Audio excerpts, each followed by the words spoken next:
अस्सलामुअलैकुम। आपके साथ हाजिर है सना। कैसा है?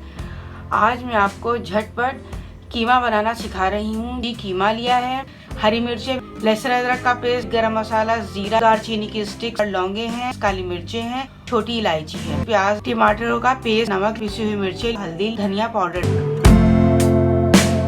प्याज ऐड कर देंगे, साबित गरम मसाला सारा ऐड कर देंगे और उसके साथ ही हम प्याज को फ्राई कर लेंगे।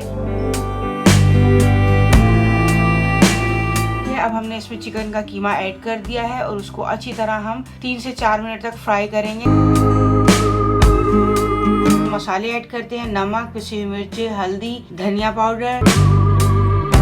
अब हमने इसमें टमाटरों का पेस्ट भी जो है वो भी ऐड कर दिया है। उसको अच्छी तरह ऐड करने के बाद अच्छी तरह मिक्स कर लें और मिक्स करने के बाद तकरीबन मैंने इसमें आधा कप पानी ऐड कर दिया था और उसको कवर करके स्लो फ्लेम पर हम इसको पकने देंगे।